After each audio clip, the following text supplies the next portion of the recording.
Alright guys, so we're off. This is the Craftsman 2. It's a 12 horsepower, 6-speed, 38-inch cut, up and running, runs great. So we're gonna go trade it for some tractors. There's roughly basically 4.5 of a tractor at this point we're gonna be trading for. They don't run, but we'll see what we get.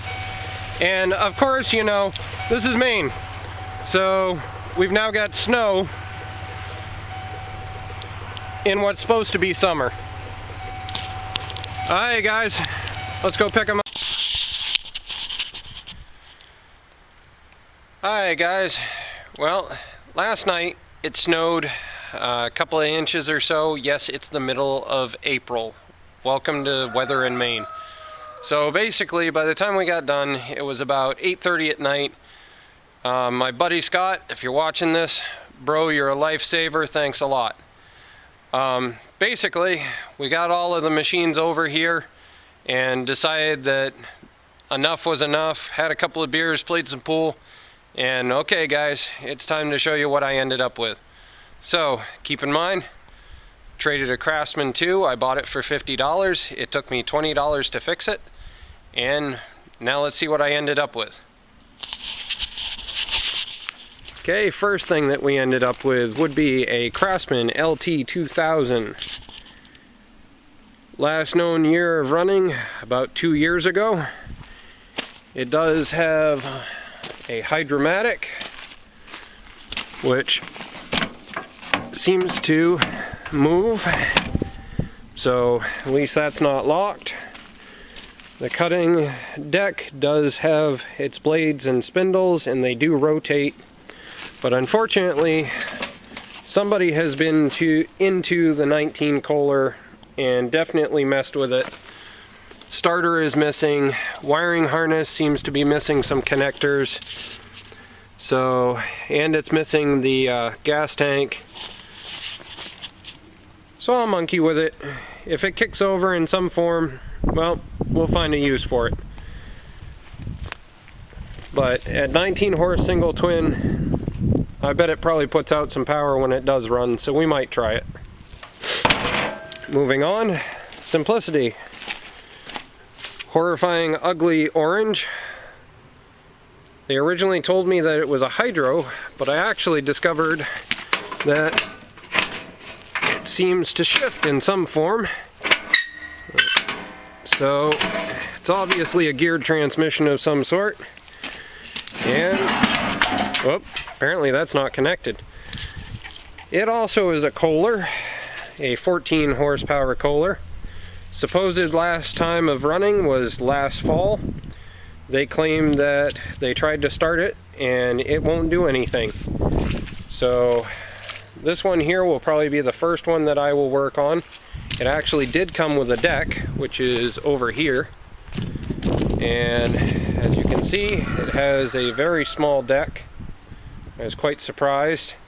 Obviously it's been off-roaded. There's dents along the entire front. But unfortunately one of the spindles does seem to be seized. So we'll see what happens with that. Moving on, we have a Toro, or rather, as one of the guys in Maine Mud Mowers Facebook group likes to say, a Torinator. And I was almost excited. I found a 11 horsepower Briggs & Stratton, which are really hard to kill, and I got really happy. But then I noticed that somebody seems to have absolutely butchered all of the carburetor and everything off of it. So I'll set it aside, and when I have another 11 or a 12 that's running, I'll pull the carburetor off of it and I'll see if it'll kick over. But for now, it's just going to sit for parts. And this one also is a gear shift, 5-speed of some sort on the side. Next, we have a piece of junk, a Boland's. It does have a shift for a 5-speed. I'm hoping that this is going to be a Peerless inside, because it would be really nice to use and be able to do some sort of project with. But I lost all of my excitement when I came around to the backside and discovered apparently it's been torn apart. And it will not move. It has been that way for quite some time, obviously. So I'll pull the starter, I'll see whether that actually kicks over. I'll probably pull the carb assembly and set it aside after marking on it exactly what it came off of and what kind of Briggs. It does have a battery I'll use as a core charge, and it does have a gas tank in it, so I'll tear it down for the few usable parts, and unfortunately this one is going to the scrapper. Although I do think that that brake pedal there should say gas on it and go on the mud mower. What do you guys think?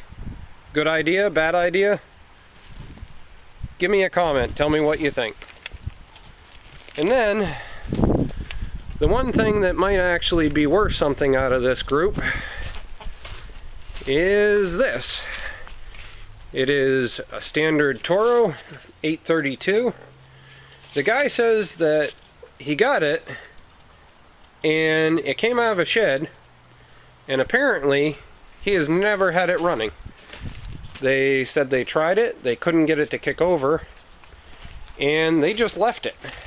It does have a broken tie rod end on the front, but that's small potatoes. That's a welding fix. And as you can see, it's got the gearbox. It shifts fine. Pops into reverse and has the retaining clip, which I hate, but whatever. And as far as the engine goes, I have yet to go and see whether it'll rotate, so let's try it.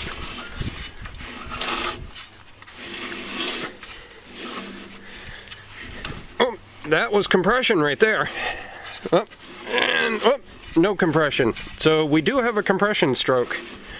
So what I'll end up doing, as you've seen in other videos, is I'll disconnect the kill wire on this so that none of the stupid retarded safeties can cause issues, and I'll see if it'll turn over.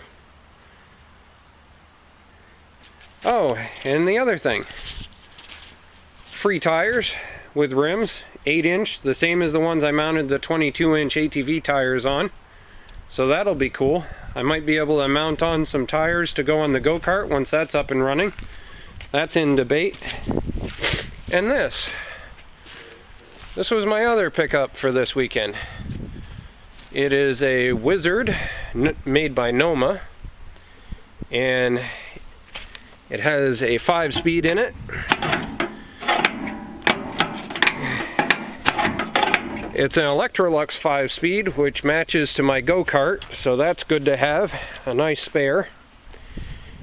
And it has a 12 horsepower in it. Now, I was really excited that it had a 12 horsepower in it, except for it has no starter. As you can see, it's gone. The guy swears up and down that supposedly it ran last year and that his brother came over and apparently stole the starter when he wasn't home. Well, I'm hoping to agree with him, because it definitely, there we go, it definitely has compression. But I don't like, if you can see it down here, I don't like how this has black tape on it. That right there, that's a really good indication that it's already had rodents on the inside that have chewed stuff up. And that means I gotta tear the whole top down and find out what kind of rigging this is that I don't want. So I'll take the starter off of the Lawn Chief and I'll see whether that'll go. And we'll see from there. Alright, well guys, tell me what you think. Unfortunately, I'm kind of in the aspect of I think I may have ended up with the worst deal. I've got a lot of hours potentially that I'm going to have to put in order to go and get my money back out.